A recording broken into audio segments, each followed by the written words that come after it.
सत्संग जी प्रेम से कहना। निरंकार जी। आज सत्संग के दौरान अनेक गीतों में प्रेम का जिक्र सुना, उल्फत का जिक्र सुना। आवाज दी गई कि ये मिशन प्रेम का मिशन है, भाईचारे का मिशन है। सतगुरु का जो ये पैगाम है, ये सत्य का पैगाम है, मानव को मानव से जोड़ने वाला और मानव को परमात्मा से रूबरू कराने वाला पैगाम है। तो वो मुमकिन ही तभी हो पाता है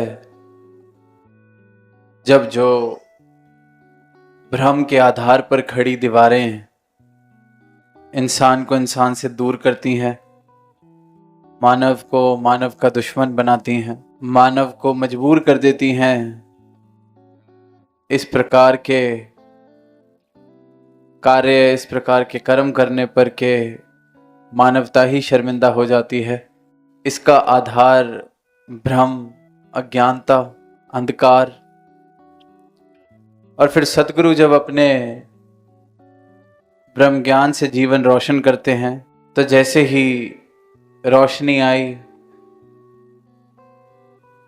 तो वो जो पंक्तियां के तिमिर गए और अभी देख के कि अंधेरा उसी क्षण में खत्म हो जाता है, अज्ञानता उसी क्षण में खत्म हो जाती है। और जहां अज्ञानता खत्म हो गई तो उसके आधार पर जो टिकी हुई दीवारें, उसकी आधार पर जो टिके हुए वैर विरोध लाजमी हैं फिर वो भी खत्म हो जाएं। तो जिस मानव को ये ब्रह्म ज्ञान प्राप्त होता है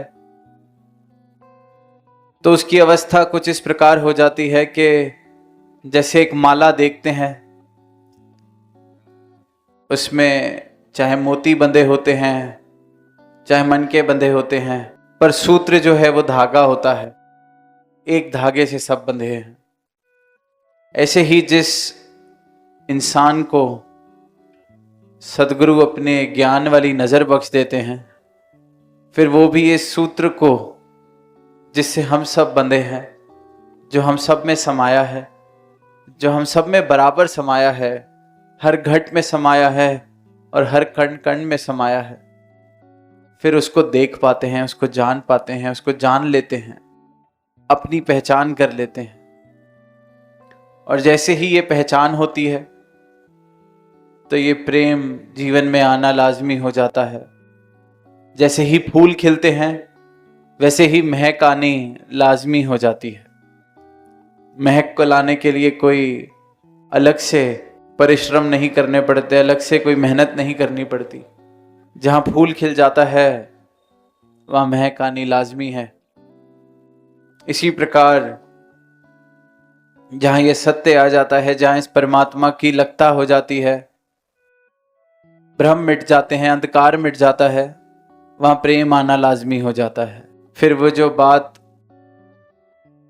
जैसे पढ़ते हैं कि जीसस क्राइस्ट ने कहा कि लव दाई नेबर, अपने पड़ोसी से प्रेम करो, तो आमतौर पर पड़ोसी की परिभाषा यही होती है कि जो मेरे पास या मेरे साथ या मेरे मोहल्ले में मेरे आसपास रहता है उसे हम पड़ोसी कहते हैं।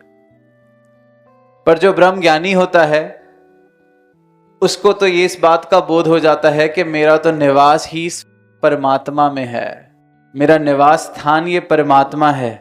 और सिर्फ मेरा ही नहीं, हर एक मानव का, सारी सृष्टि का, सारी खलकत का निवास इस परमात्मा में ही हो रहा है। तो फिर मेरे पड़ोस की परिभाषा ही बदल जाती है, विस्तार हो जाता है।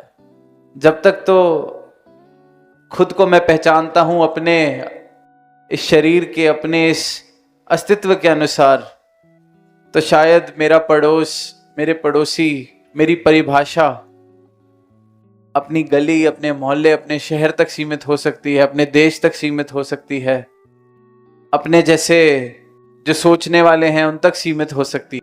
किसी भी प्रकार की उसमें एक सीमित दायरे में मैं उस पड़ोस को बना सकता हूं। पर जब सदगुरु का ज्ञान मिलता है, इस बात का बोध होता है कि मेरा निवास तो इस परमात्मा में है, और सिर्फ मेरा ही नहीं, ये सारी की सारी खलकत, ये सारी की सारी सृष्टि इस परमात्मा में ही निवास कर रही है। तो जब हम निवास ही एक इस परमात्मा में कर रहे हैं, फिर तो पड़ोसी वाला दूरी भी खत्म हो गई। जब बोलते हैं कि पड़ोसी है, तब भी वो दूरी है कि कोई दूर का है, मेरे घर में नहीं रहता, जो साथ वाले घर में रहता है।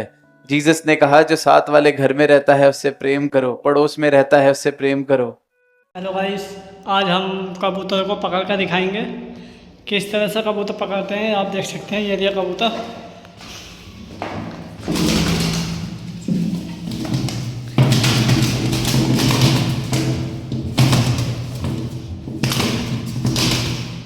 ये हम पकड़ कर दिखाएंगे। अभी थोड़ी सी नौटंकी कर दिया है।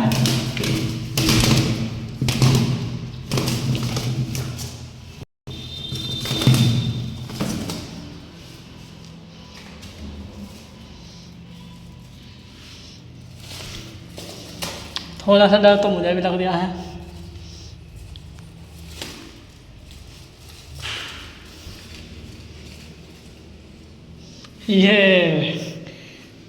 ये हमने पकड़ लिया है जंगली जानवर, जंगली कबूतर।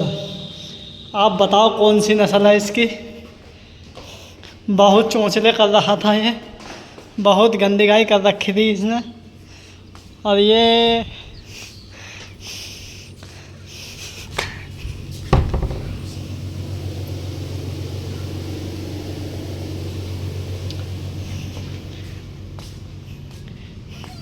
कैसा लगा हमारा तरीका कबूतर पकड़ने का।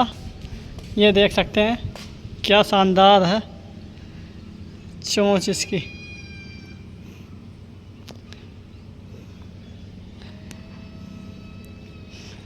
हम ऐसे ही कबूतर आसानी से पकड़ लेते हैं।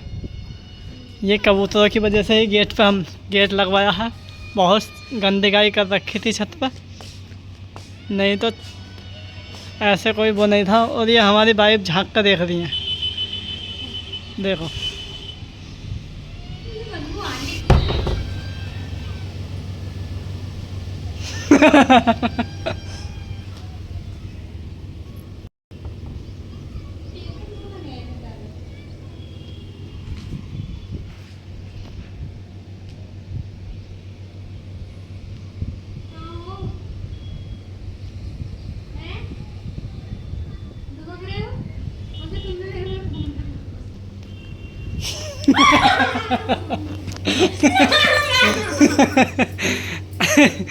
ये देखो, ये कबूतर के डर के मारे कहाँ मरी है, लैट्रीन में। इन्हें और कहीं छिपने की जगह नहीं मिली। इन्हें डर लग रहा है, बदबू भी आ रही है।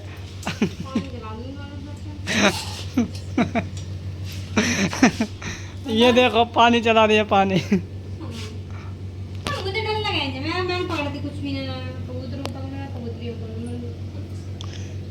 चलो,